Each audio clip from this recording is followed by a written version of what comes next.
UBA, es profesora adjunta regular de bases didácticas y evaluación educativa y coordinadora del área de formación docente de la Facultad de Farmacia y Bioquímica, es directora de un proyecto UASIT en la misma facultad, también profesora de comunicación en la Tecnicatura de Medicina Nuclear, y miembro de la Comisión de la Maestría en Tecnología Educativa de la Facultad de Filosofía y Letras de la UBA. También es miembro de la Red Iberoamericana de Investigadores sobre la Evaluación de la Docencia y se desempeñó durante 10 años como subsecretaria de Innovación y Calidad Académica de la Secretaría de Asuntos Académicos de la UBA. Y bueno, es autora de diversos trabajos y ponencias y artículos en relación a la temática de evaluación.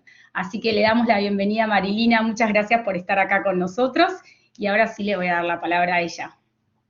Bueno, muchas gracias, Florencia, en primer lugar, por invitarme a participar de estos talleres, de parte de un trayecto formativo con profesores, docentes del ITBA. Ya vi cuando fueron presentándose, hay algunas personas que conozco, siempre también algunos colegas ingenieros, ingenieras que me habré cruzado también por la UBA. La verdad es que es un gusto y vuelvo a agradecer a Florencia esta invitación y también hago extensivo a mi amiga y colega Verónica Perosi.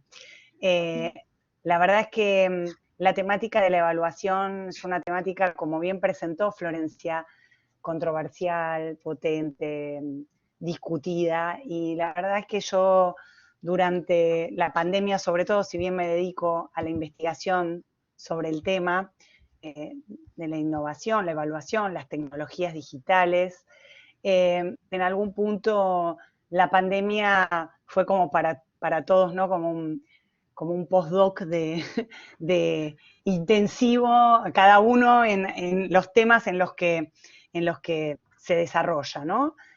Sobre todo en nuestro caso, por lo menos la enseñanza. Así que me la pasé dando, entre otras cuestiones, realizando este tipo de eventos con colegas, con profesores universitarios de distintas universidades del país y también, sobre todo, de Latinoamérica. Y bueno, hoy puedo decir que en 14 meses de pandemia también he nutrido mis reflexiones y lo que vengo investigando sobre el tema de una manera acelerada y creo que muchas de las temáticas y de los cuestionamientos y las preocupaciones se van repitiendo aún en las universidades que tienen, que son de corte privado público en Argentina, en otros países de Latinoamérica, ingenieros bioquímicos, educación, comunicadores. La realidad es que hay muchas cuestiones que son comunes, por supuesto que otras no, pero me parece que pensé para esta charla un recorrido, si me dejan voy a compartir, y te pido, Florencia, que yo voy a empezar seguramente a dejar de ver nada, es la parte complicada para el expositor en este caso. Después vamos a tener un tiempo de intercambio y si quieren ir dejando comentarios ya también en el chat, que los veré después, pero bueno, ahí vamos. Así que les pido en algún punto que si se silencian todos y Florencia en algún caso, si no se llega a escuchar o pasa algo y yo no me doy cuenta, te pido por favor que me lo digas, ¿sí? Así, sí, totalmente. Quédate tranquila que yo estoy atenta. No me quedo hablando sola con la pantalla, con mi pantalla. Ya, sí. Algunas cosas hemos aprendido de esta época. Lo único, Marilina, yo me olvidé de decir una sola cosa, que bueno, que sí, el encuentro se está grabando, que algunos preguntaron en el chat y que cualquier duda y consulta tal cual la pueden escribir, les pedimos que no habiliten micrófonos, sino que las escriban por chat y que a lo último sí vamos a dejar un espacio para que habiliten micrófonos, hagan preguntas, intercambiemos ideas, pero eso lo vamos a dejar para el final. Muchas gracias. Ahora sí. Así que yo arranco, déjenme, por el formato y demás, lo pensamos, quizás han tenido algún otro conversatorio, en este caso con Florencia pensamos en esta presentación primera,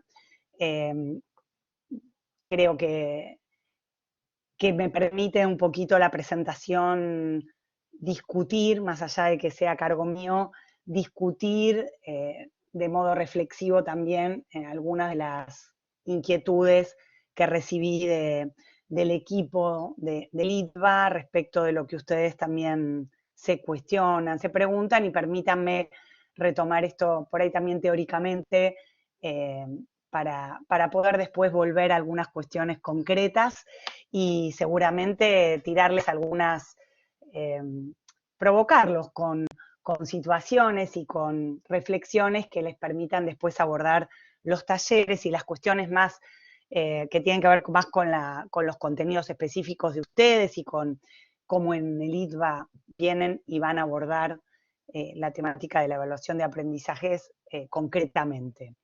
En primer lugar, como ven en este presi, van a ver como dos imágenes que tienen que ver con fotos, una en la parte inferior y otra en la parte superior, que es como la inferior es de donde empezamos y la otra es hacia dónde vamos a terminar.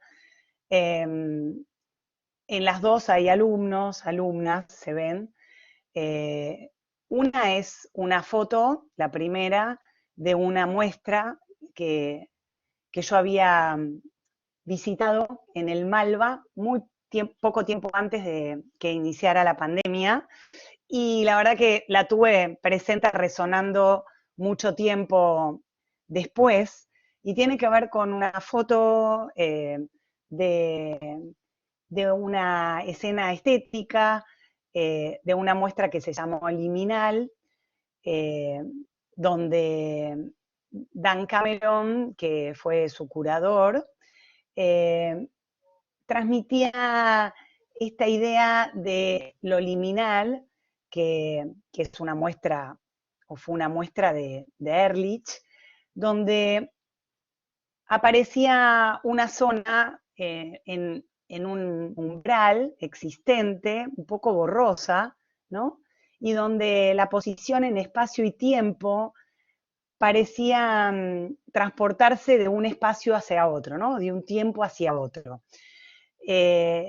Esa zona liminal, decía Dan Cameron, su curador, era como un recorrido en cada puesta escénica. Aquí tomé un aula que se proyecta, que está ahí pero no está, que se queda difuso quién está dentro, quién está afuera, y es una experiencia ese borde liminar que sugiere que estamos, según su curador, atrapados en una realidad previa, vamos hacia otro momento, hacia otro espacio, y si no cruzamos ese límite, ese borde, nos quedamos varados, ¿no? Esa sensación yo creo que la tuve y muchos de nosotros durante el comienzo y bastante tiempo de la pandemia respecto de, bueno, eso de 2019, esas aulas de 2019 en las universidades quedaron ahí atrás, ya empezamos a transitar la posibilidad de transcurrir otro espacio, quizás el virtual, pensamos que era por poco tiempo, primero se discutió, si mal no recordamos, porque la memoria es frágil y nos olvidamos rápidamente, pero se discutió mucho tiempo si había que abrir las universidades por 2 semanas, si valía la pena, ¿no? Porque por ahí eso no iba a ser enseñanza de calidad, entonces esperemos a que la cuarentena termine y en muchos casos se discutió un tiempo, ¿no? Si abrir o no abrir. Luego avanzamos, cada uno como pudo, y ese espacio, ¿no? Como en el que estamos transitando, que hoy ya nos sentimos más cómodos, por supuesto, luego de un año y pico, todavía nos hace pensar que vamos hacia otro momento, hacia otro espacio y tiempo, que por ahí esté hoy más cercano a la foto que está arriba, ¿no? A una universidad con barbijo, con cierta distancia, y que en algún momento llegaremos, o en algunas universidades ya hubo algunas instancias de este tipo presenciales, ya sea para exámenes o para experiencias de laboratorio, experiencias prácticas, de prácticas educativas, pero en algún sentido todavía añoramos, creo yo, esas prácticas de 2019 y pensamos que quizás este año o el año que viene eso va a volver a ser como antes. Todos sabemos que probablemente tengamos que aún estar por esos bordes, pero si nos demoramos pensando en cómo va a ser o si va a ser como antes, nos quedamos varados. Y todo el tiempo que vamos acumulando hoy experiencia respecto de incluso buenas prácticas educativas y buenas prácticas de evaluación en la virtualidad, veremos que estamos como perdiendo ese valioso tiempo si pensamos que vamos a volver a un momento anterior en el que ya lo hemos abandonado.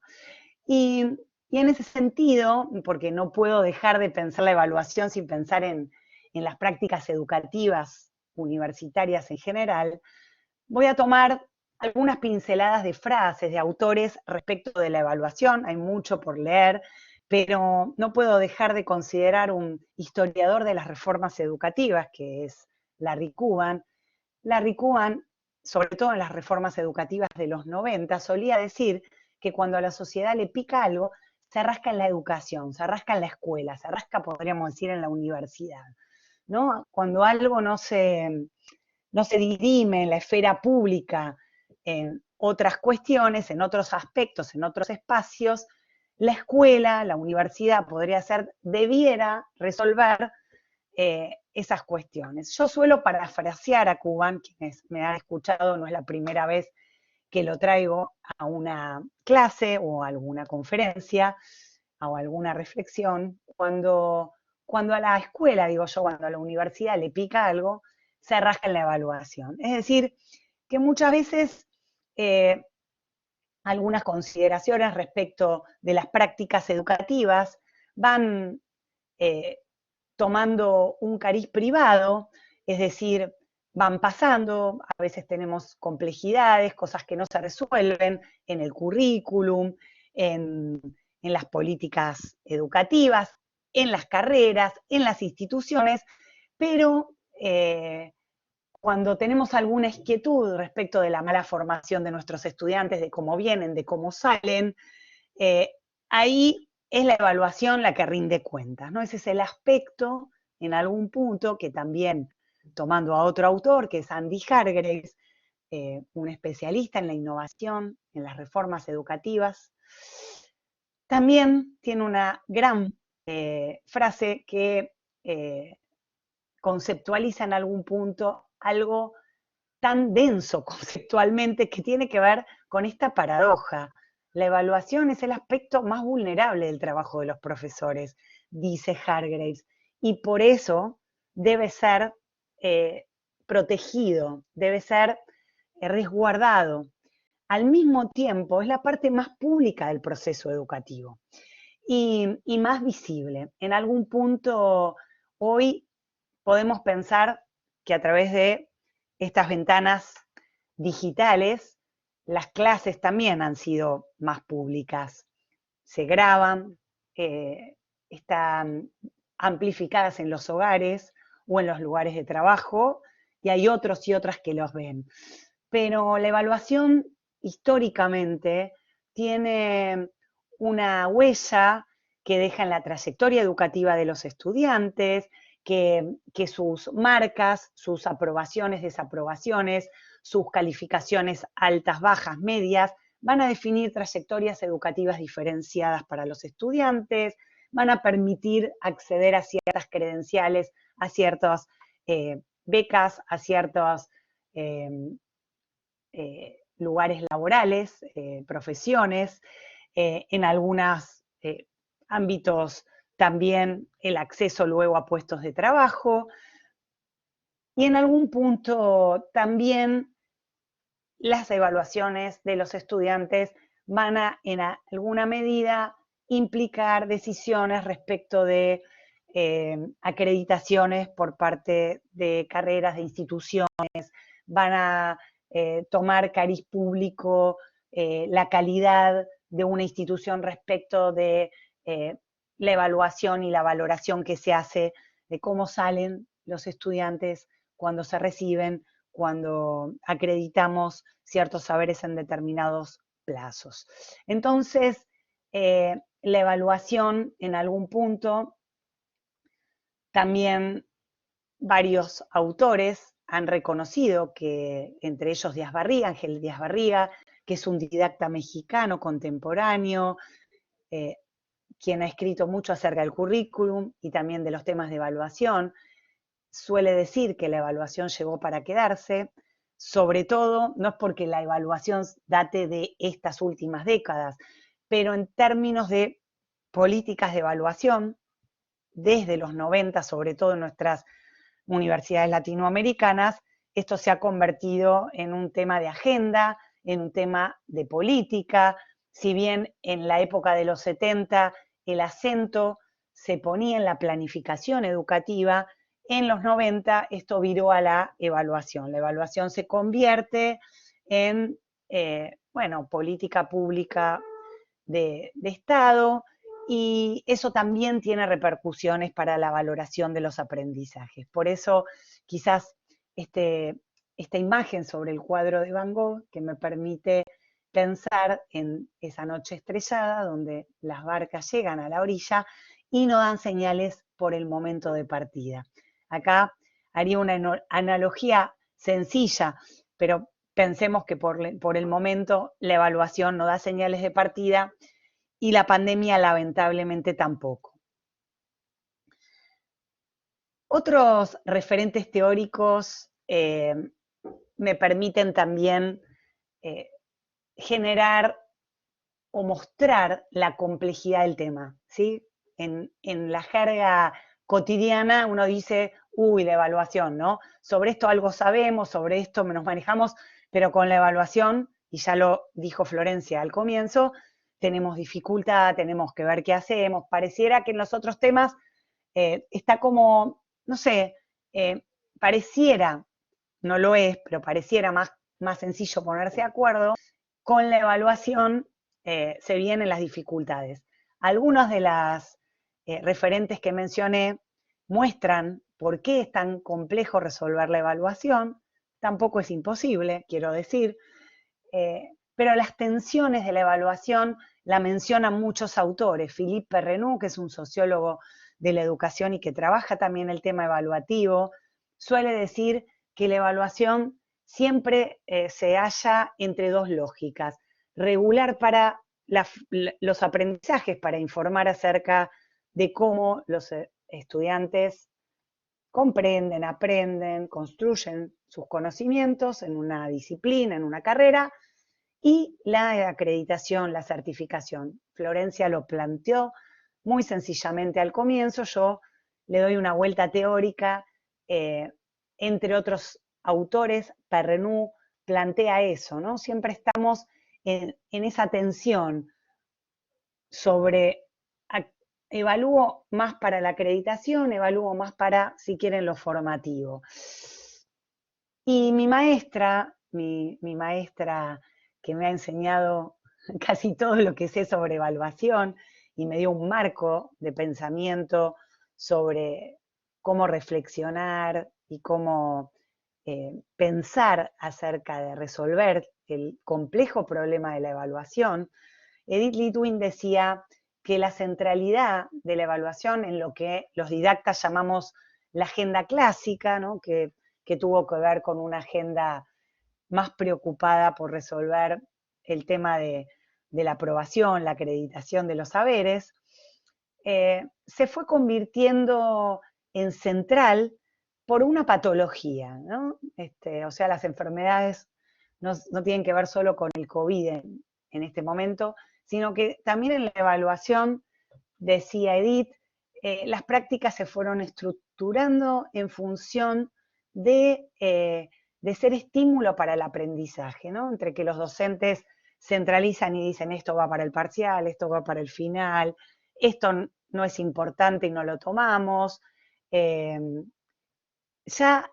O cuando hay una acreditación o pruebas, las pruebas de finales de comparación, comparativas por países o para acreditar una institución, todo esto termina en algún punto regulando la enseñanza. Es decir, que a veces terminamos enseñando lo que se va a evaluar y no la evaluación en función de qué enseñamos, para qué enseñamos y en ese sentido la elección de los modelos de enseñanza, los instrumentos, es decir, el cómo, ¿no?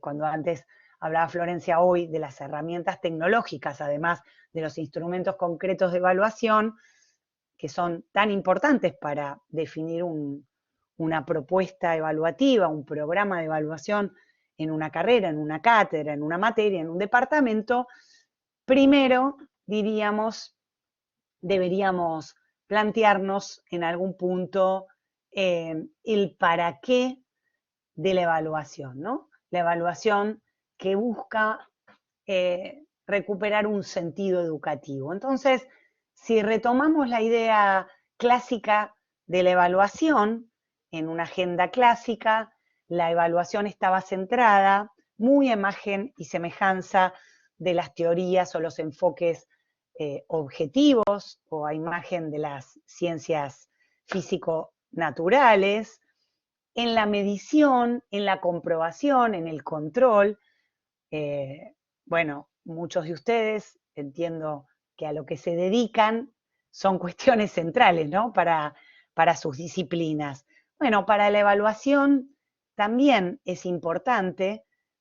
Una parte de evaluar puede tener que ver con la medición, otra parte con verificar, con generar evidencias y también supervisar que esto se cumpla.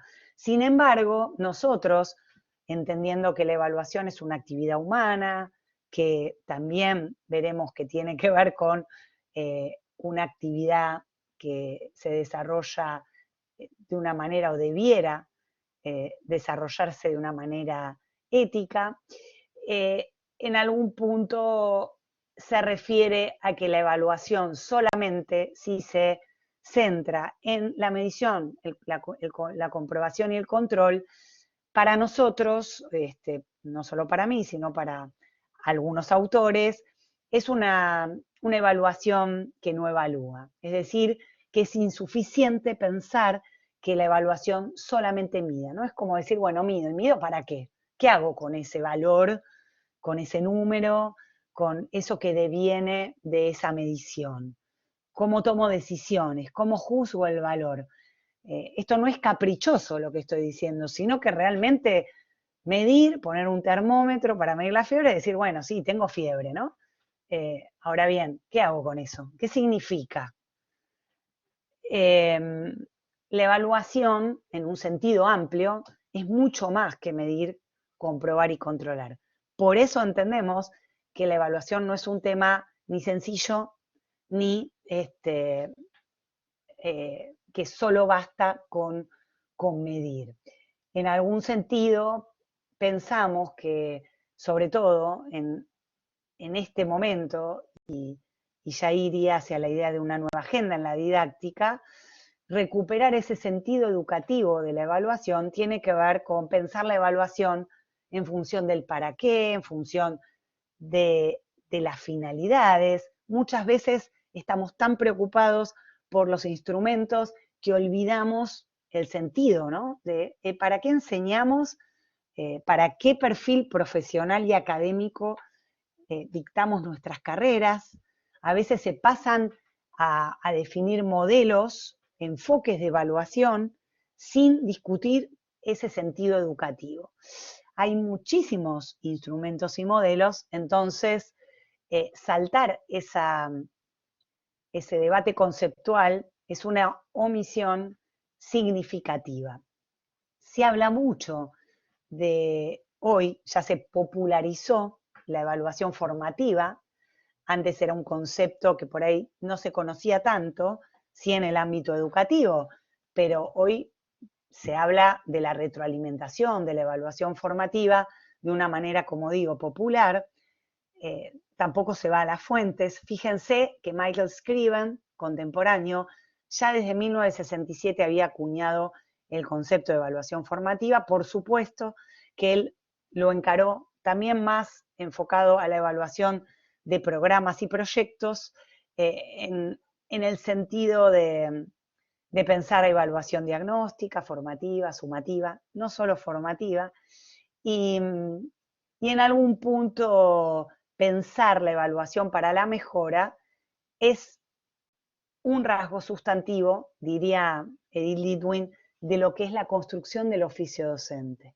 La construcción del oficio docente en algún punto también es artesanal, también, por eso el cuadro de Remedios Varo, creación, ¿no? También es creativo, hay algo de lo artesanal, hay algo de la creación de cada propuesta, que tiene que ver con pensar en una propuesta que mejore el proceso del estudiante o de los estudiantes y también que mejore el proceso de enseñanza. Si la evaluación solo vuelve como información para los alumnos para mejorar, es importante, pero diría Edith Litwin, se focaliza en una patología. Si no vuelve a los docentes, al grupo de cátedra, a la institución, respecto de cómo estamos enseñando, en realidad sería una evaluación en algún punto espuria. Y yo creo fervientemente en que el momento donde más aprendemos los docentes es cuando evaluamos. Si evaluamos o si evaluar, no se trata solamente de ir a confirmar, ¿no?, lo que yo ya sé, sino en algún punto imagino una visión donde la evaluación me permita sorprenderme desde una lógica de descubrimiento de qué es lo que los estudiantes saben, cómo aprendieron, qué errores estuvieron, cómo pudieron reconstruir esos errores, qué caminos alternativos a muchos de los recorridos a los que estamos acostumbrados han podido arribar o no han podido, y eso con qué tiene que ver. Todo este trabajo, si vamos a hablar de evaluación formativa y de regular el proceso y demás, no es solamente tomar 2 parciales para tener una nota nuevamente y que no se juegue el alumno solamente en la acreditación final, la calificación y la aprobación o la regulación de una materia. Si vamos a hablar de evaluación formativa, tenemos que entender que hay que poder trabajar sobre el descubrimiento de qué pasó en ese proceso. Y en la universidad, ¿sí? No estoy hablando de los otros niveles del sistema, en la universidad. Yo tuve alguna visión antes de la pandemia y esto lo dejo casi como categorías que eran preexistentes a prácticas que venía tomando en mis investigaciones en el grado y en el posgrado en las distintas universidades de distinta modalidad. Y creo que son potentes para pensar un poquito esta visión general que tengo de nuevo tipo de la evaluación, ¿no? Y ahí pienso que una evaluación sorprendente, como digo, tiene que ver con una evaluación que supere la idea de esas prácticas ritualizadas, que a veces esperamos la respuesta convencional a un problema, también nos quedamos tranquilos si los estudiantes contestan lo que está en un libro o una definición o un problema que llamamos problema y en realidad es un ejercicio porque tiene un solo camino y una única resolución. Entonces, en algún punto, para algunos autores eso no es un problema. En alguna medida, pensar en que nos despojemos de esa mirada pseudoevaluativa, que por ahí nos inquieta más y nos produce alguna incertidumbre de qué va a pasar cuando evaluemos. Bueno, pero es desde ahí donde podemos aprender realmente cómo enseñamos.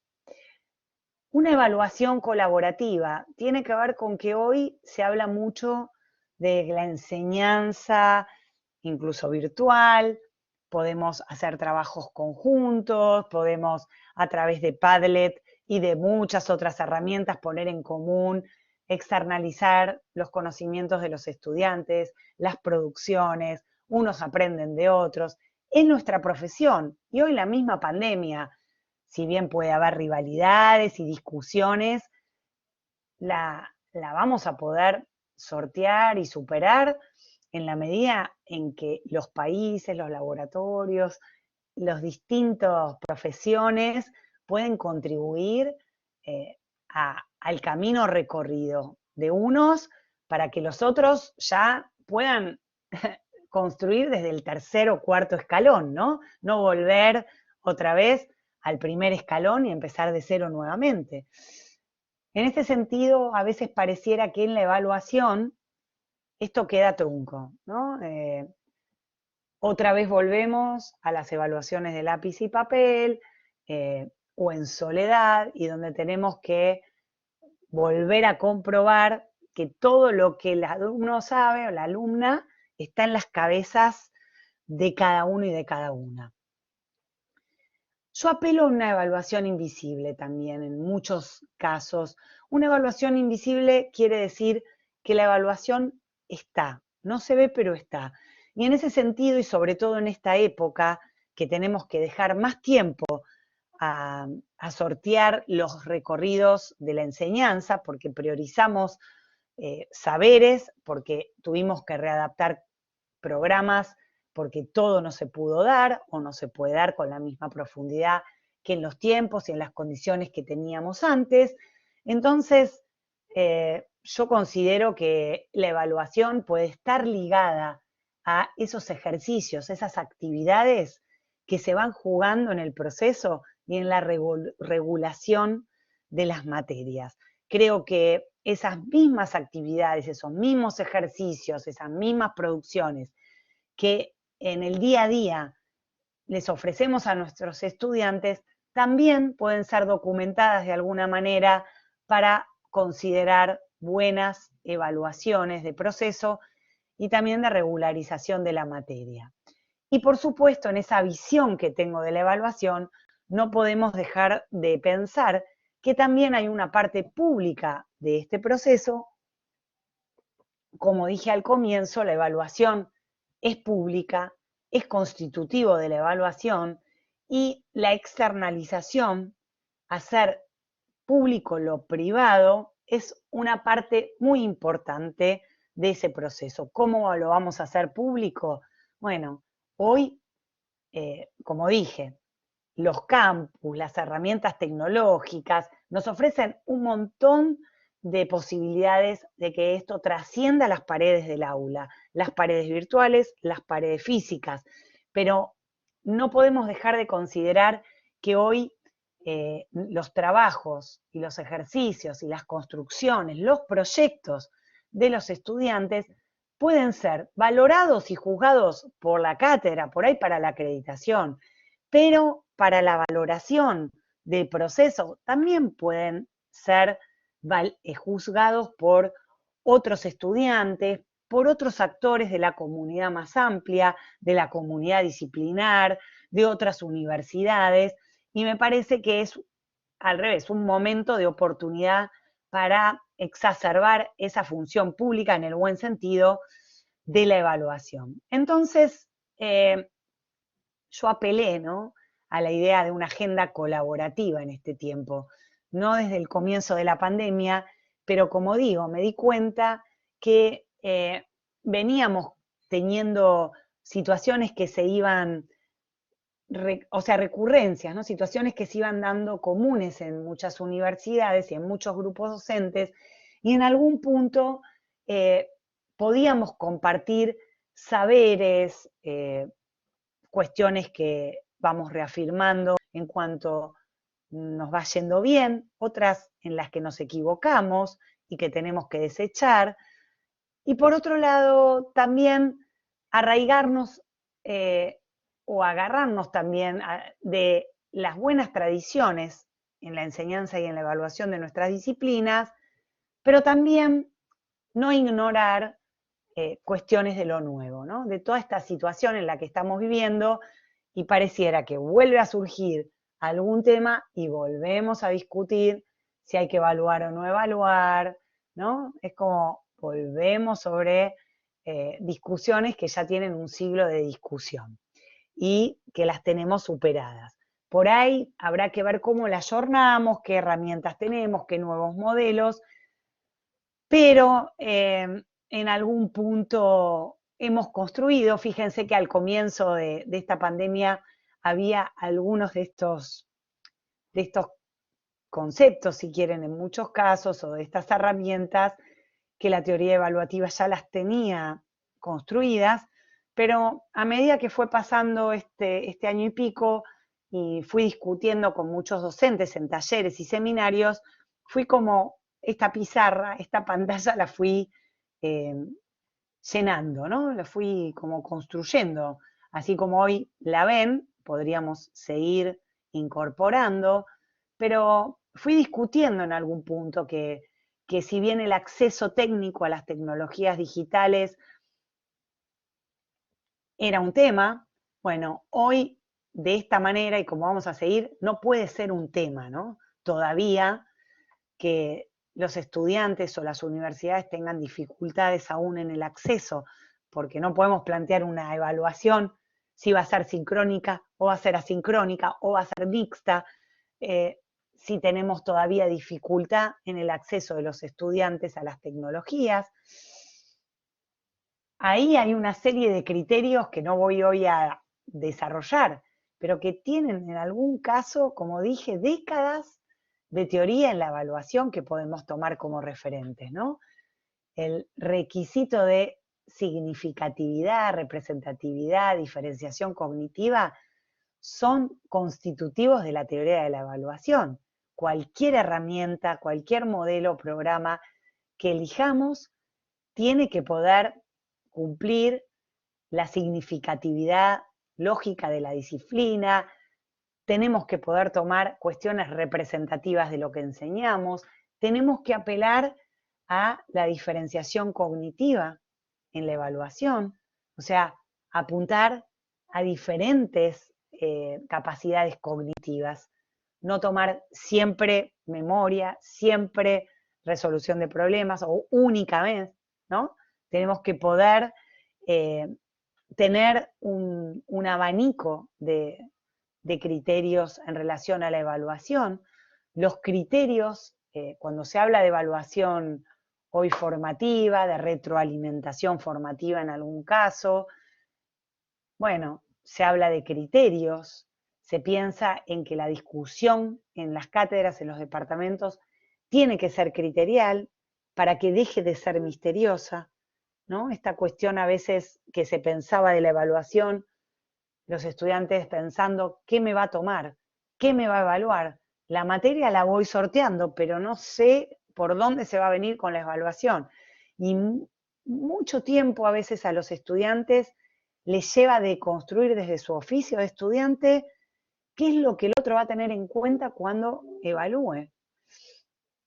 Y esto lo sabemos desde la educación a distancia, podemos también pensar en que develar por escrito o decir nuevamente, varias veces, redundantemente, qué se va a tener en cuenta cuando los evaluemos, no solamente qué se va a tomar o cuándo, es muy importante. Y sobre todo en este momento que se cambiaron las reglas del juego para los estudiantes y que se van cambiando las reglas de juego para los profesores también todas las semanas, ¿sí? Por no decir todos los días. Entonces, en algún punto yo creo que en este momento algo de todo esto que tiene importancia, sobre todo, es pensar en una evaluación, ¿sí? Dentro del abanico de lo que hacemos.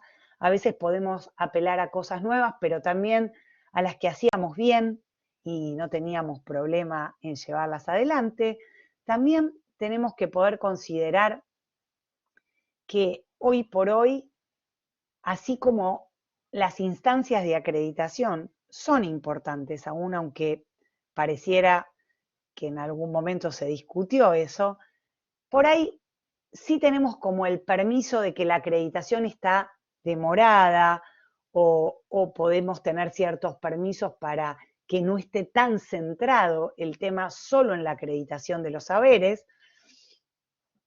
Y quizás esa búsqueda de evaluación formativa, de evaluación de proceso, que algunos docentes ya la realizaban, hoy realmente es quizás el momento, porque como digo, tenemos el permiso, para poder innovar o generar cambios en esa aceleración, digo, de tiempos de feedback. Yo creo que hoy, si me preguntaran cómo regular esto esa tensión entre lo acreditativo y lo formativo, bueno, yo creo que hoy tenemos que poder devolver al estudiante o a los estudiantes cómo van construyendo sus aprendizajes, esta idea de tus errores me interesan que plantea Jean-Pierre Astolfi, ¿no? Bueno, a ver, te equivocaste, a ver, ¿qué pasó ahí? ¿No? Y a veces, en el mejor de los casos, en la evaluación, lo que hacen los docentes o lo que hacemos es decir, esto está bien, esto está mal, y esto tiene esta puntuación porque te equivocaste en esto y esto. Pero por ahí, poder dejarnos trabajar más con ese proceso de cómo arribaron a esos errores, qué caminos alternativos llevaron o podrían reconstruir cuando aplican mal una fórmula, aplican mal un heurístico o eligen un recorrido eh, que, no, que no es el convencional, pero en ese recorrido puedo vislumbrar algún acto creativo en esa construcción de conocimiento, aunque la resolución esté equivocada. Ustedes saben que ante las mismas sumas, ante los mismos errores en una medición, puede haber, ante un mismo resultado, quiero decir, puede haber errores distintos, ¿no? Y Jean-Pierre Astolfi, que es un biólogo contemporáneo, suele decir que el error es plural, que el error no se debe solamente a un aspecto psicológico del estudiante respecto cognitivo de cómo aprende, de que no comprendió bien, sino que en realidad también tiene que ver a veces con errores en cómo se enseña y a veces también deviene de la complejidad del contenido que estamos enseñando, ¿sí? Entonces, hay multiplicidad de errores y a veces el mismo error da cuenta de dificultades plurales que hay que deconstruir. Entonces, yo creo que hoy es muy importante en la pandemia, sobre todo, focalizar y priorizar. Siempre es importante, pero pareciera que hoy tenemos que dejar de lado lo menos importante. Todo no podemos enseñar, todo no podemos evaluar y tenemos que poder decir, bueno, focalizo y priorizo. Quizás focalizo hoy esto. No quiere decir que después, en otro periodo de tiempo, eso no se evalúe, pero hoy priorizo esto, esto y esto, ¿no? También pienso en que si se puede volver a la presencialidad en algún porcentaje de las prácticas en la universidad, ¿qué voy a focalizar? Voy a focalizar en ciertas prácticas que no hay forma de reemplazar desde lo físico o voy a generar las prácticas de presencialidad solo para tomar exámenes porque tengo que acreditar identidad, ¿no? Es para pensar, ¿qué pongo en la balanza? Lo que es irreemplazable en muchas de las prácticas de una carrera, bueno, tengo que todo el tiempo priorizar y focalizar. Y creo que en algún punto la aceleración de tiempos de feedback me parece que es prioritario a la instancia acreditativa. Por ahí aparece el tema de la humanidad y esto tiene que ver con no perder de vista las cuestiones éticas, cuando juzgamos el valor de los aprendizajes de nuestros estudiantes, no podemos dejar de saber que estamos juzgando no a la persona, sino sus conocimientos, cómo construye, y a veces estas cuestiones se tiñen de preconceptos, de valoraciones personales, de cuestiones que complican la autoestima de ellos, y en este momento en que tenemos que favorecer la retención, la inclusión, de ver qué es lo que sucede, porque en muchos casos hay cuestiones que tienen que ver con la salud personal, familiar y el acceso de los estudiantes a las tecnologías, a las cursadas, que se están haciendo en condiciones muy dificultosas. En esto no estoy diciendo que los estudiantes aprueben solo por retenerlos, sino que tenemos que estar abiertos a tener consideraciones donde todos puedan cumplir con los requisitos que nosotros estamos priorizando para que ellos puedan generar buenas prácticas curriculares y al mismo tiempo ser justos para que puedan ser bien evaluados, bien valorados en relación con sus aprendizajes. Ya para ir hacia el final de la presentación, ténganme unos minutitos de paciencia, podría haber empezado también por aquí, ¿no? Pero me parece que llegar a estos mitos y realidades, si tuviese 10 minutos, hubiese empezado por esto, pero me parece que llegar a los mitos y realidades en los que se construyen o aparecen hoy en lo popular, creo que no es lo mismo en relación a la apertura teórico-práctica que por ahí traté de transmitir, o en mi modo de ver la evaluación, en la construcción que tengo de un tema como controversial y complejo, y que requiere como una mirada de oficio, de sabiduría práctica también de los docentes. Se plantearon estos mitos también, vengo retomando desde toda esta pandemia, desde todo este tiempo de pandemia, se volvió en un comienzo a cuestionar si había que evaluar o no evaluar, no solo en los otros niveles del sistema, ¿no? Al principio también, si dejábamos la evaluación para cuando podamos volver a la presencialidad, ¿no? Fíjense que si hubiésemos sostenido eso, no sé cuándo evaluaríamos, tendríamos un cuello de botella, que ya lo tenemos en muchas universidades, ¿no? Pero la realidad es que si hablamos de evaluación en un sentido amplio, como hoy mencioné, no solamente en que la evaluación son exámenes, en ese sentido, la evaluación requiere de prácticas que superen la idea de acreditación.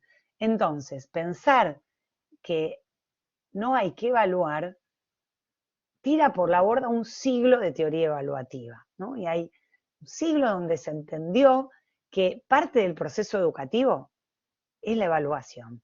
¿Sí? Es constitutivo de la educación también poder evaluar, por supuesto, con las características en las que estamos trabajando, ¿no? Por otro lado, otro de los mitos tiene que ver con que en la virtualidad y con grupos grandes, lo único que se puede hacer es evaluación objetiva. Y hoy está más que estudiado que hay otros instrumentos para valorar, como digo, si apelamos a la evaluación invisible, todos los ejercicios, producciones, proyectos en los que los estudiantes acreditan, regulan una materia pueden ser considerados también evaluación.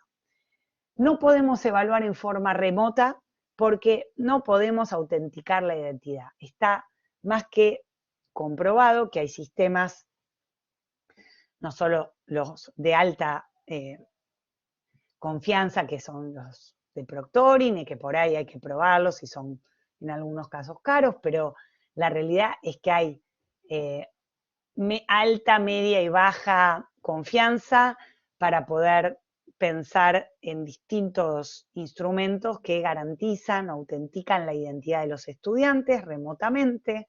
Por otro lado, otro talismán de la pandemia fueron las rúbricas, o son las rúbricas, que si no las conocen, también se popularizaron de la mano de los criterios y de la evaluación formativa, muchos ya las utilizaban. Las rúbricas son estas grillas, estos cuadros de doble entrada, en donde se consensúan en un lado los aspectos a juzgar, las capacidades que los estudiantes pueden desarrollar con cada contenido, y en la parte superior se hace una escala, donde luego se cruzan con los aspectos, de grados de aceptación de esa destreza, esa capacidad, ese contenido, ¿no? Las rúbricas son excelentes modelos, pero también se pueden convertir en un instrumento más espurio que garantiza el trabajo tanto formativo como sumativo que refiere a la evaluación. Los exámenes presenciales es otro mito, que solo los presenciales evitan la copia y el plagio. Dicho así, ustedes van a coincidir, bueno, el tema de la copia del plagio data de épocas tempranas, no es de ahora. Por supuesto que con las tecnologías de la información y la comunicación esto se convirtió en un tema. Hoy igual hay muchas herramientas tecnológicas que nos permiten validar la autoría, pero también sabemos que en grupos numerosos la presencialidad no garantiza que los alumnos no se copien. Y realmente, más allá de los instrumentos que podamos llevar adelante para que esto no se produzca remotamente, lo que más desafía una propuesta evaluativa para que los estudiantes no se copien tiene que ver con que la propuesta de actividad que generemos sea desafiante y que no sea para cortar y pegar, ¿no? Si proponemos proyectos que no se resuelven buscando una respuesta de 3 renglones, o que no sea un ejercicio de sencilla resolución, bueno, en algún punto creo que eso es lo que más desafía a que los estudiantes no se copien en una evaluación, ¿no? En un trabajo de evaluación. Y también hemos visto, todo esto lo fui reconstruyendo de lo que los docentes nos iban contando en talleres y en investigación, que en algunos casos se proponían tomar finales orales virtuales. Entonces también se decían en algunos lugares que estén 1 hora, hora y media para validar y garantizar lo que saben los estudiantes, ¿no? Bueno, una cosa un poco extrema. Y en ese mismo sentido, les podría decir que también se han generado falsas dicotomías, que salen también de estos mitos y realidades.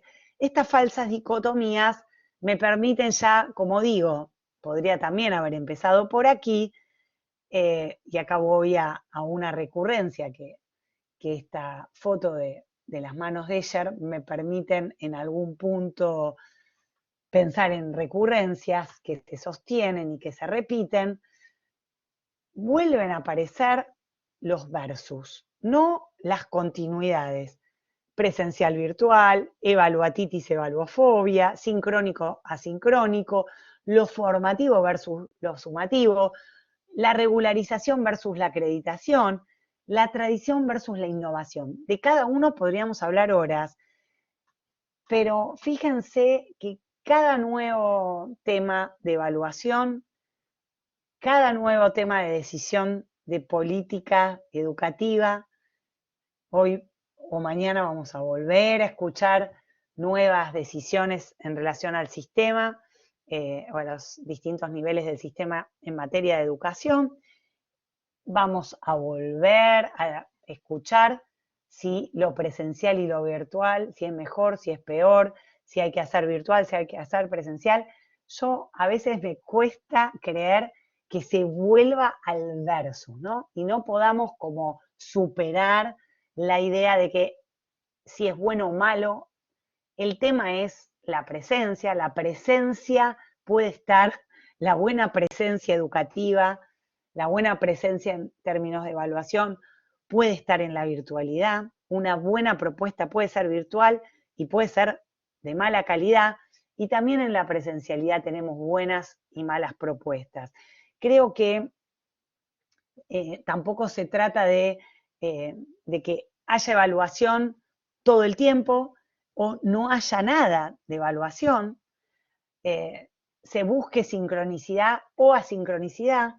Parece que hoy los continuos, si hay algo que aprendimos en este tiempo, es que cuando pasemos y no nos quedemos varados en algunos aspectos de discusiones espurias, vamos a poder construir propuestas de nuevo tipo que quizás nos permitan ver qué es lo mejor de la virtualidad que supimos construir en materia de evaluación y qué puede quedar en la presencialidad, qué puede retomarse de la presencialidad, qué lo resolvemos mejor en lo virtual y cómo esto se puede combinar. Hoy entendemos que el trabajo es más intermitente y que podemos ir generando un continuo entre presencialidad y virtualidad, donde lo más importante sea el proyecto evaluativo, sea el programa de evaluación, sea el programa educativo, y la discusión sea esa, no solamente o no primero si solo es presencial o solo es virtual. Discúlpenme, quiero enfatizar en esto, porque hay teoría evaluativa de un siglo, hay aportes de muchísimas décadas de la educación a distancia que también nos dan herramientas teórico-prácticas para resolver esta enseñanza remota en la que estamos hoy, que no es lo mismo que la educación a distancia, pero en algún punto toma muchas de sus fuentes y de su saber y conocimiento, pero creo que la discusión nos termina siempre instalando si tecnología sí, si tecnología no, si presencial o virtual, si evaluación sí o evaluación no, ¿no? Me parece que esas discusiones son las que deberíamos poder superar para poder ir hacia propuestas de nuevo tipo y que nos permitan pensar en los rasgos realmente de una universidad creativa que se repiensa en términos de evaluación, ¿no? Si pensamos en términos de Roland Barthes, Reino Unido, uno de los rasgos de la creatividad tiene que ver con la posibilidad de imaginación, ¿no? A veces pensamos que una universidad crea conocimiento, una universidad enseña, una universidad quiere que sus estudiantes sean creativos, a veces no enseñamos o no proponemos proyectos educativos y propuestas evaluativas creativas, pero después queremos que los estudiantes mágicamente sean creativos. Pero aquí apelo a que una universidad tiene esa posibilidad de imaginarse. Muchas veces la imaginación pedagógica es mucho más limitada que las herramientas tecnológicas a disposición, ¿no? Y en este sentido, una universidad que no solo crea conocimiento, ¿no? O sea, que constantemente produce ideas creativas sobre sus posibilidades, es una universidad que también al mismo tiempo debe dedicar tiempo y atención para que esa universidad pueda también repensarse y reimaginarse a futuro. Si hoy no estamos pensando no solo en el hoy, sino en cómo nos vamos a proyectar cuando no nos quedemos varados en esos bordes, en ese umbral liminar y no estemos atrapados en un tiempo y un espacio en los que ya dejamos antes y hacia dónde vamos, en algún punto probablemente también superemos las prácticas que hoy estamos viendo que tienen que ver más con esa foto de estudiantes que solo vuelven a una universidad con alguna cuota de presencialidad, con barbijo y con cierta distancia social, ¿sí? Pero las prácticas probablemente cuando uno mira esa foto se imagina que vuelven a ser casi lo mismo que antes y las prácticas de evaluación con hoja y papel y todos sentados uno al lado del otro vuelven a ser de la misma manera en que las planteábamos quizás en el 2019.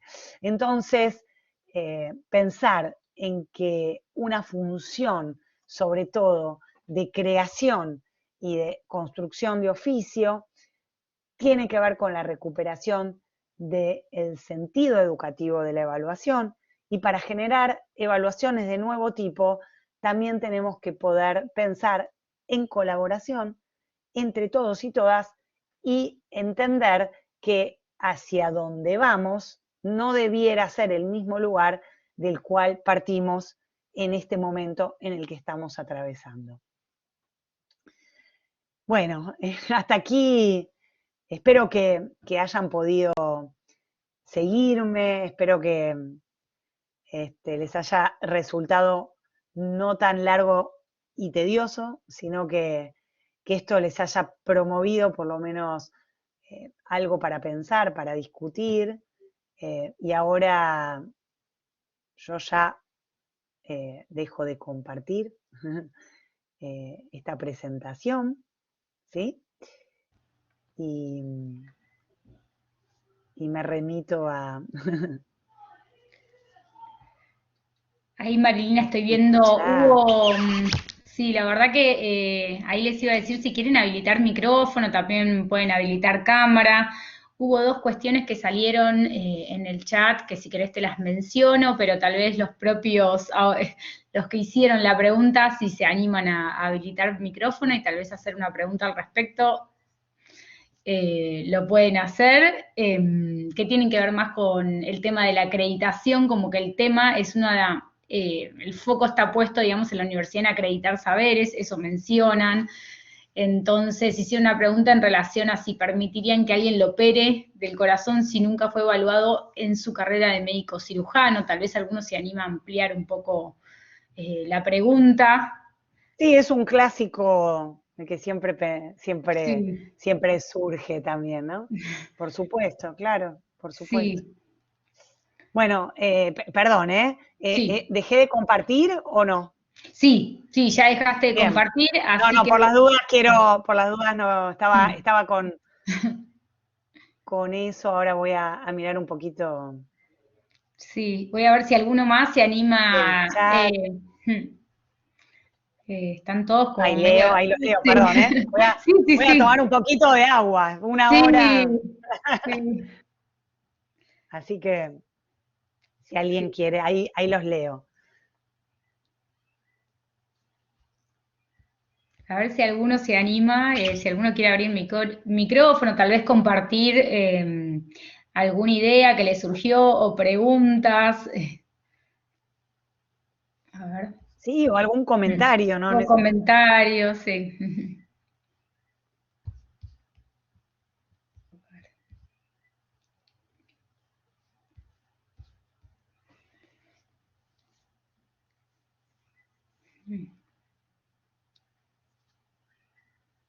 Sí, lo que retomo acá, no sé, estoy viendo, por supuesto que el tema de la acreditación es parte, por eso incluso lo que digo es que incluso, no es para que ustedes ni recuerden ni tienen por qué recordar autores y demás, eh, exactamente nosotros, el mismo Scriven, que acuñó el concepto de evaluación formativa, él habló de la evaluación formativa en el contexto también del diagnóstico y lo sumativo.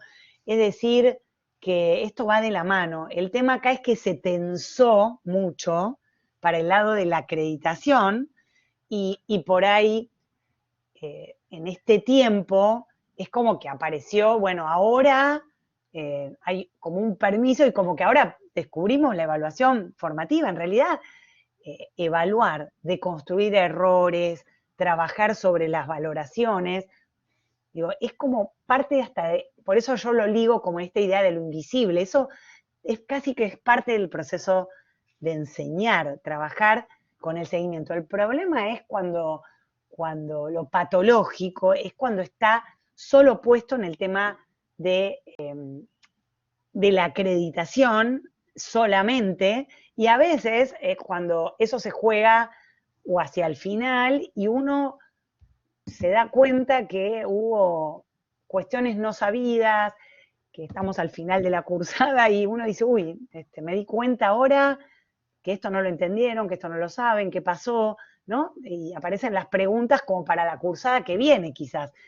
Por eso digo que parte del proceso no es no acreditar. Uno puede, como parte de la evaluación formativa, ir teniendo instancias de regularización de la materia, trabajando formativamente, devolviendo. Les puedo asegurar que es muy trabajoso hacer evaluación formativa buena, ¿sí? Trabajar con los errores. Yo creo que es un tema, el tema del error es algo que no se trabaja y hay mucha teoría desde el constructivismo, mucha teoría en relación a que el error debe ser deconstruido, debe ser tomado y creo que hay muchas cuestiones que no se tienen en cuenta y que eso, o sea, considerar cuál es el origen, por qué pasa, cómo se vuelve a retomar eso desde la clase siguiente, sea como sea, virtual, por Zoom, con ejercicios, cómo eso desde la propuesta educativa es retomado. Y eso me parece que hasta posibilitaría que los estudiantes puedan terminar sus cursadas con mejor nivel de conocimiento. Es lo que tenemos que acreditar, por supuesto, en la universidad y también en los otros niveles del sistema. No es que en los otros niveles del sistema, bueno, uno tiene que dejar pasar. Ahora, por supuesto que quizás no es lo mismo, después podemos hacer priorizar y focalizar materias que son más instrumentales del comienzo de una carrera, con las materias que están en el ciclo superior. Uno ahí puede entrar en un abanico de posibilidades, ¿sí? Pero no es que esto importa menos que más. Ahora, sí tenemos que poder entender que así como todas las disciplinas no son iguales y uno genera una propuesta de enseñanza y una propuesta de evaluación en relación con cada disciplina, también las materias que están en el primer año y a veces son instrumentales, pueden tener una valoración diferente a lo que son las materias del último ciclo, ¿no? Y están más cercanas a darles el título, si quieren, a los estudiantes. Muchas gracias, Marilina. También surge acá una pregunta, Paco y Patricia nos preguntan. Sí, ahí ellos en realidad se refieren, bueno, también a, ellos reconocen la importancia del proceso, pero cómo hacerlo cuando se tienen cursos muy numerosos. Acá mencionan, por ejemplo, 200 alumnos, entonces, bueno, ahí que tal vez se dificulte hacer esa devolución, ese seguimiento, esa mirada sobre el proceso y los avances en los aprendizajes. Y después ahora, Adriana, ella también quiere hacer una pregunta. Sí, la calificación, yo creo que ahí, Paco, creo que quedó claro que no estoy ni por la evaluatitis ni por la evaluafobia, ¿eh? No tengo ningún problema, como dije, con las calificaciones. Me parece, a ver, sí me parece que a veces las calificaciones, cuando también son talismanes, o uno cree que aún poniendo una nota o tomando exámenes generales, uno a veces cree que se queda tranquilo. No estoy hablando en ningún caso de cada uno en particular, pero a veces nos quedamos con la certidumbre, diría Philip Jackson, de que los alumnos reprodujeron cierto conocimiento y lo saben. Y yo les puedo asegurar que el conocimiento se reconstruye cuando uno va pasando de materia en materia y va poniendo en juego sus saberes y sus marcos de pensamiento en todas las disciplinas, ¿sí? En las que enseñan ustedes, en particular de determinada manera, uno va reconstruyendo y vuelve como también a interpretar nuevas cuestiones y es como si vuelve a veces para atrás, ¿no? Y dice, uy, esto yo lo entendía. Por eso muchos de sus estudiantes les debe pasar cuando empiezan la materia que ustedes enseñan, uno dice, pero esto ya lo tienen que haber visto en tal y tal materia. y los estudiantes vuelven a cometer errores, o uno dice, uy, vienen sin saber, y uno siempre le echa la culpa al nivel educativo anterior o a la materia anterior. Y eso a veces tiene que ver, tiene que ver con que cuando uno pone en juego con saberes nuevos los anteriores, vuelve a poner en juego saberes, marcos de pensamiento, conceptos que se van ampliando y uno va atendiendo hasta que vuelve a construir el conocimiento. Mentalmente eso es un proceso largo, difícil y no es de una vez y para siempre. No es de una vez y para siempre. Entonces, después se vuelve a poner en la práctica profesional, nuevamente. Entonces, muchas veces se suele decir que en la universidad lo que enseñamos son marcos de pensar las disciplinas, marcos de enseñar la profesión. Por supuesto que el marco de pensamiento yo sostengo que es en una disciplina, no es que es en la nada misma, no, es en las disciplinas, ¿no? Ustedes enseñarán la matemática, la física, todo lo que tenga que ver con las carreras que ustedes enseñan en profundidad, en otras carreras se enseñan otros saberes.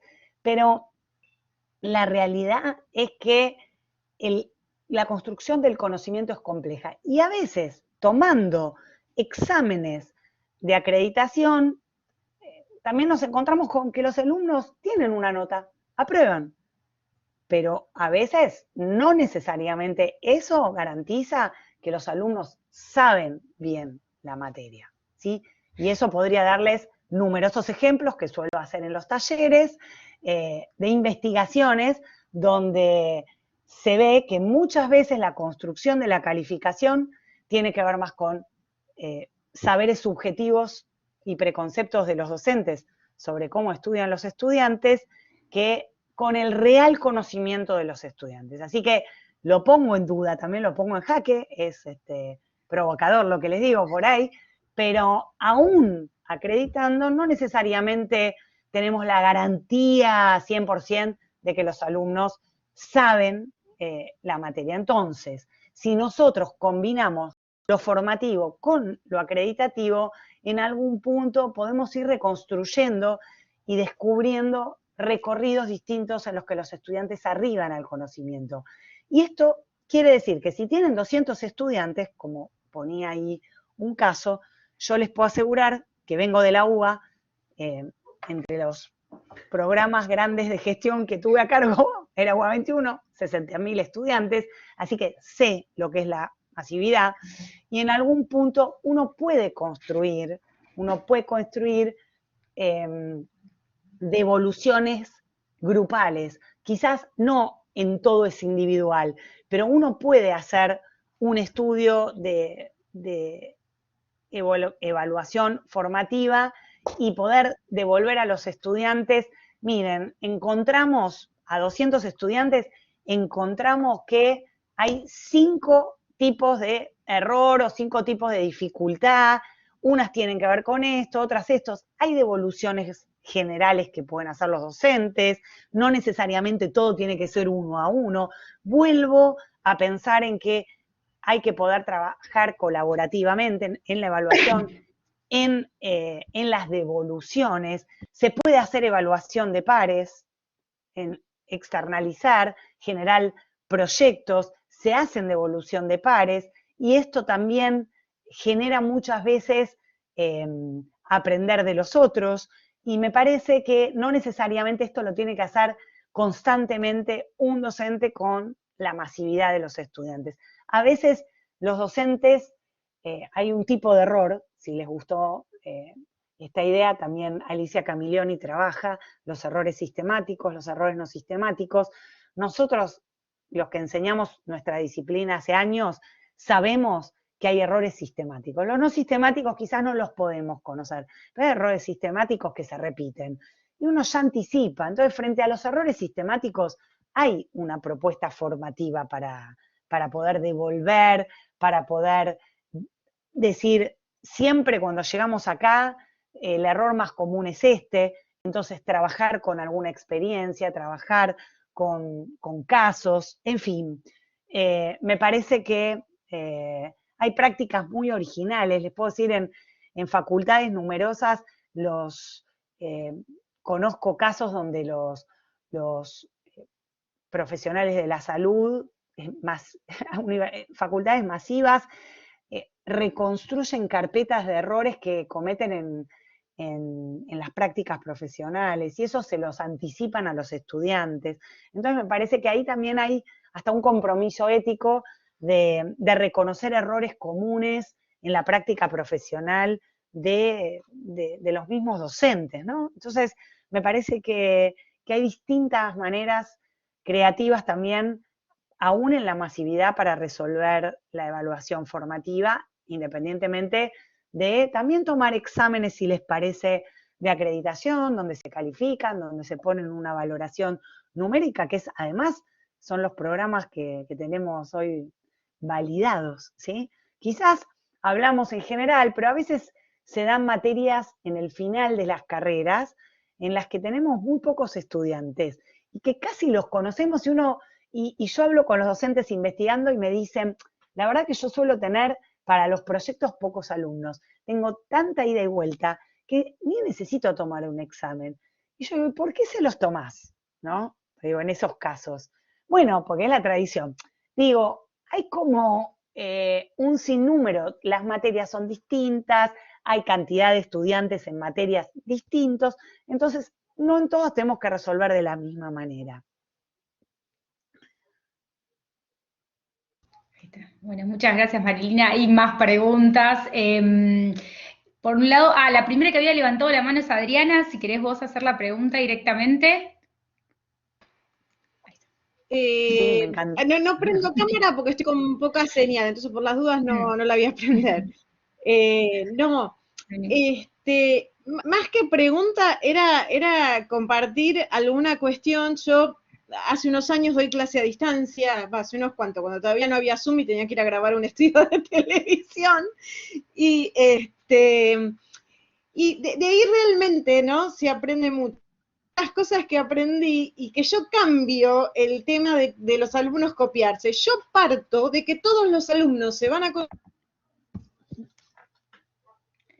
Entonces, quizás no sé si es correcto, entonces quizás lo que planteo son actividades que se los digo a ellos, ¿eh? Yo sé que ustedes se consultan, no importa, consúltense, pero la producción tiene que ser, si quiere individual, bueno, si no grupal no hay ningún problema, ¿no? Pero me parece que quizás tendríamos que cambiar el enfoque, porque si no nos ponemos, perdón, yo lo digo sinceramente, está bien que yo doy en este momento materias que tienen que ver con lo social, el comportamiento organizacional, recursos humanos y eso. Pero también soy profesora de matemática, pero ahora no estoy en ejercicio en esa. Pero bueno, me parece que, porque si no nos ponemos a pensar y perdemos mucho tiempo como si el alumno fuera un delincuente más o menos, ¿no? Y a ver qué se copia, entonces le pongo en el choice que la pregunta sea la teoría y le pongo el tiempo. Ay, y discúlpenme, yo entiendo la masividad, la entiendo porque yo además trabajo en el CBC, en un departamento de gestión, asesorando a docentes en plataforma. Yo los entiendo, la masividad es terrible, pero también trato, ¿no? Como dice Marilina, y al menos en las materias en el ITBA. ¿Se corta mucho? Sí, igual la idea se entendió, pero se corta un poquito, sí. Bueno, no, dejo eso nada más porque si no se entrecorta mucho, lo dejo ahí. Gracias, Adriana. Yo, a ver, así como vos les planteás eso, yo los desafío a mis estudiantes, yo en general suelo decir, cuando comienzo, tienen todos 10 o demuéstrenme lo contrario, ¿no? Me parece que en algún punto, sí, es invertir esa desconfianza, ¿no? Yo confío en que todos van a llegar. En algún punto me parece que el tema de la evaluación se ha convertido por eso digo, en esos versus. Yo creo que tenemos que salir de la cuestión dicotómica, ¿no? De es o acreditación o formativo, presencialidad, virtualidad ahora. Evaluar o no evaluar, esa es la cuestión, ¿no? Y no es eso. Creo que tenemos que encontrar equilibrios, por supuesto que en la universidad se trata de certificar saberes en ciertos plazos y cada disciplina tiene que poder ser fiel en su forma de enseñar y evaluar. Y las ciencias exactas tienen también su rigor, como la que vos enseñás, que es matemática, y esta es así. Ahora, yo les quiero decir que aún creyendo que con cierta rigurosidad en exámenes finales de acreditación, no necesariamente podemos también certificar que los estudiantes tienen los saberes construidos.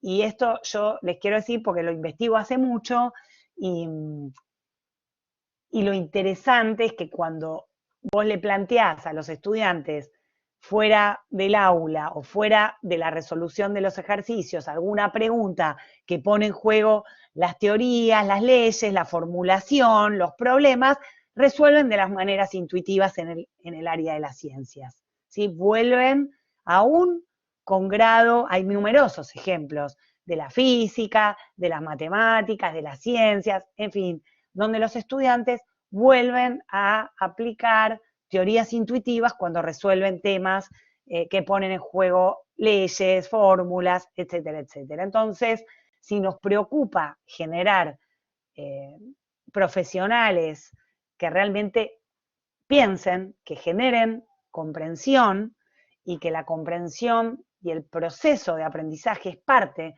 Yo no puedo pretender que un estudiante que está en proceso es un ingeniero, ¿no? O sea, va a recibirse de ingeniero, pero en el proceso no le puedo exigir el 10 del estudiante, no es el 10 mío, ¿sí? Y a veces pasa mucho eso. El 10 del experto no es el 10 del novato. Entonces, nosotros tenemos un recorrido y cuando termina mi materia no tiene que tener el conocimiento que tengo yo en los 30 años de la profesión. No solamente por saber la materia, en este caso sería evaluación, ¿no? Entonces, en algún punto creo que estas cuestiones tienen que ver más con mover un poquito la cabeza. No se trata de ni no acreditar, ni no tomar exámenes, ni de no poner una nota. No es ese, por lo menos espero que, creo que no fue así mi planteo. Se trata de poder generar y superar la cuestión de que si hago esto no puedo hacer lo otro y que todo tiene que quedar como está o como era antes. Creo que vamos a ir, como digo, la pandemia continúa, el virus va a estar un tiempo largo, por lo que dicen los que saben, no lo digo yo, que no sé del tema, sino lo que saben, y en algún punto probablemente nos demoremos un tiempo en retomar la presencialidad como antes creíamos. Así que creo que tenemos que es una buena oportunidad para ir como desarrollando herramientas de nuevo tipo, ¿no? Y combinar, y ahora que tenemos cierto permiso para priorizar y focalizar, bueno, parece que es un buen momento para pensar nuevas estrategias que supongo o espero, por lo que me dijo Florencia, que van a ir viendo también en los talleres y en una dinámica más práctica, ¿no? Y más de herramientas. Sí, bueno, muchas gracias Marilina. Y por el tiempo que quedan 2 minutos, tal vez hay una pregunta que me parece de Héctor Falzone, que él se refería al nivel posgrado. Digamos, cómo evaluar en este contexto y mediado por tecnologías, qué tipo de evaluaciones hacer, la pregunta en concreto, a ver si la tengo por acá, ¿qué nos recomendarías para la evaluación en niveles superiores, en diplomaturas, posgrados? A ver, no sé si entiendo, a ver qué nos... Héctor, ¿estás por ahí? Tal vez sí, si vos... no, ahí veo, pero sí. no, porque por ahí uno encara para algún lugar y lo que quiere, lo que está pensando es otra cosa, ¿no? Entendí. Sí. Pero, a ver, en el nivel de posgrado, yo creo que, bueno, no son a títulos habilitantes, me parece que yo trabajaría con producciones que tienen que ver todavía aún más con evaluación invisible y con trabajos finales, con proyectos de trabajo. Creo que ustedes en sus áreas, me parece que eso lo suelen hacer, y proyectos que puedan llevarse a la práctica, que tengan que ver más con emular la práctica profesional, ya salvo que sea algo investigativo, ¿no? Con una producción tecnológica. En algún caso podría ser también grupal, no solo individual. Me parece que mucho más ligado a ir planteándolo del comienzo y poder ir haciendo reconstrucciones, ¿no? A modo de portafolio, si quieren, ¿no? Ya hoy el portafolio es hay portafolios electrónicos, portafolio ya es una herramienta, ya no es nueva, pero muchas veces cuando hay producciones, armar un portafolio, y también hay portafolios colaborativos donde uno va desarrollando producciones y va haciendo reflexiones respecto de los cambios que va haciendo en esas producciones. En algunos posgrados lo que hemos hecho es que en cada seminario van haciendo una parte de esa producción final, entonces no tienen que terminar haciendo un trabajo final ad hoc extra, ¿no? Entonces, es como si uno fuese haciendo un capítulo de la tesis en cada seminario, y eso además se va registrando en una producción, como un portafolio o alguna otra herramienta. Y los demás también, van opinando y van generando acotaciones sobre ese trabajo. Me parece que cuando uno liga los trabajos finales, sobre todo en un posgrado, en el grado también, ¿no? Pero entiendo que hay materias más instrumentales, que hay materias de distinto tipo, pero cuando el estudiante puede ver la utilidad, que uno hace algo en una evaluación, en un examen, que va más allá de una producción, ¿no? Es como si yo hiciese un taller con ustedes de evaluación y los tuviese que acreditar, y yo les digo, ustedes son docentes universitarios, y yo les digo, hagan una monografía o les tomo un examen donde les pregunto qué dice Astolfi de esto, qué dice Lidwin, cómo esta frase, cómo la justificarían, y les hago, no sé, un examen choice con eso, o un verdadero falso, o algo subjetivo, ¿no? Bueno, yo puedo realmente valorar y poner una nota y los acredito. Ahora, quizás en este caso, que ustedes son docentes en ejercicio, y que les sería más útil que por ahí les haga analizar una propuesta de evaluación de su cátedra y que hagan una crítica y una propuesta de mejora, o que desarrollen un instrumento de evaluación que van a usar para el cuatrimestre que viene, y así muchas opciones. Y eso, que apliquen lo que vimos en un seminario, en un taller, en una propuesta práctica. Ahora alguno me va a decir, bueno, pero yo no sé si esa persona leyó la bibliografía y estudió lo que dice tal y tal autor. Sí, es verdad. Ahora, ¿qué priorizo? O por ahí puedo decir, bueno, y escríbame también una justificación de lo que van a hacer. Bueno, son todas cosas que puedo ir pensando, ¿ven? Traté de transparentar cómo pensaría una evaluación de acreditación para el seminario taller evaluación, si yo trabajara con ustedes durante un mes, lo siguiera en un taller. Entonces yo creo que ustedes se comprometerían más. Sería difícil, no es fácil, pero me parece que terminarían el seminario acreditándolo, en el mejor de los casos, y también tendrían un instrumento de evaluación, o el análisis de un instrumento y una mejora, o la mejora de una propuesta. Me parece que, ¿qué es más interesante para ustedes? ¿Hacer un ensayo o acreditar poniendo en juego la comprensión, no digo solo la memoria, la comprensión de algunos autores, o una propuesta práctica. Bueno, yo creo ahí que, sobre todo en los posgrados, obviamente hay que estudiar, tienen que leer, etcétera, etcétera, pero yo pondría más en juego cómo esos saberes teóricos se plasman en una producción, ¿no? En un proyecto, en una producción. Bueno, por supuesto, de acuerdo a la materia, ¿no? En una, qué sé yo, en el diseño de una experiencia de física, qué sé yo, en fin, ¿no? Y así, en algo más de indagación o de investigación, en una búsqueda bibliográfica, qué sé yo. Algo que tenga que ver más con la práctica concreta profesional. Sí, si me permitís unas palabras.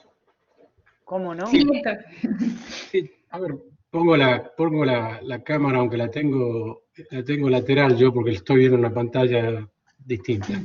A ver, la pregunta va asociada a que generalmente en un posgrado vos tenés varias disciplinas, es decir, tenés docentes de mucha especialidad que dictan un determinado número de horas, generalmente la sumatoria del posgrado y la sumatoria de varios de estos especialistas, cada uno de ellos recontra especialista en su tema, y la evaluación Sí, sí. generalmente tiene que ser, en algunos casos podría ser algo individual, pero a veces las materias no son tan largas, quizás haya que encargar alguna evaluación mixta. En los casos que pueda haber un trabajo integrador o un trabajo final, sí, a veces no necesariamente se puede y con todas las disciplinas.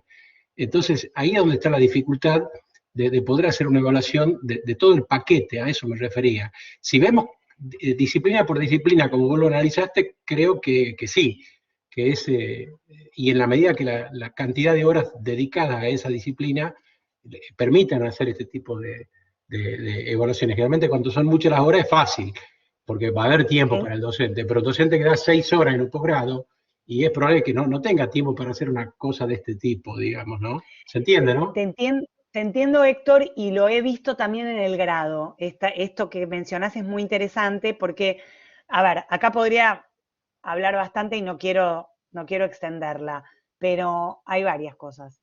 Aquí vuelvo sobre, ustedes ven que cuando hablo de evaluación siempre vuelvo a la enseñanza, a la propuesta de enseñanza o de educativa.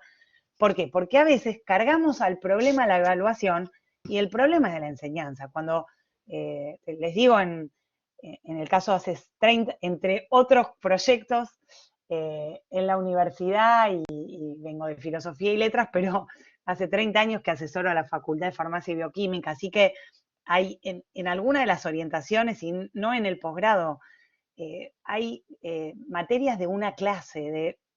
Entonces, querer evaluar por un tema de que se terminó y él es el súper especialista, es la clase, siempre trabajé como tratando de romper un poco eso, porque ahí el problema es de la propuesta de enseñanza y después el problema se lo tiramos a la evaluación. Un tema es que como tengo especialistas y que dan una clase o una cosa corta, lo entiendo, ok, pero en teoría esto debería estar un poco más integrado, o por lo menos la evaluación tendría que ser más integradora, si no puede ser de todo, de el núcleo de materias. Ahí tendría que tener, los posgrados se pueden armar mejor, porque además, en general, a veces la función la toma alguna otra persona, algún tutor, se pueden pensar en trabajos integradores, se pueden tomar trabajos globales de varios seminarios. Yo creo que no hay mucha resolución si vos tenés un docente con una materia. Y hay que trabajar por ciclo, ciclado, integrado, porque si un docente te da una clase o 2 horas y que va a tomar un examen de eso, y a mí, la verdad, está bien, es una solución, pero a mí ahí me parece que vuelvo sobre la idea de al revés, mucho más integración. La evaluación tiene que ser integradora, la evaluación tiene que poder unir, ¿no? Todo eso. Clases sueltas, profesores sueltos. Quizás haya que pensar una modalidad con tutor, con alguien que pueda seguir y darle entidad al proyecto. En algunos posgrados lo hacemos, yo lo he hecho, que cada seminario o cada docente va a alguna instancia, como digo, a un capítulo, a alguna línea de un proyecto más global. He hecho posgrados de este tipo en Uruguay, he armado así, incluso que después la evaluación la hacíamos conjunta, tribunal. Está bueno, lleva tiempo, no vamos a decir que no, pero es muy formativo, y más en un posgrado que tampoco tenés que estar tomando examen todo el tiempo. Así que me parece que sí, que ahí amerita más integración aún. Bueno, Marilina, me parece que ya estamos en horario, lo digo por todo el resto, la verdad que es un tema y con tu presentación y todas las reflexiones que generaste da para, creo que intercambiar y charlar muchísimo más. Esperamos poder tenerte de vuelta pronto, creo que nos llevamos muchísimas ideas y reflexiones. Muchas gracias a todos los que participaron y bueno, creo que hoy sí damos por terminada, vamos a poner la grabación y el material disponible en el portal docente. Muchas gracias a todos por los comentarios y bueno, ahí están saludando todos. No sé si Marilina querés decir algo más. Muchas gracias por la invitación. Siempre me quedo pensando, me gustan mucho los comentarios, las discusiones.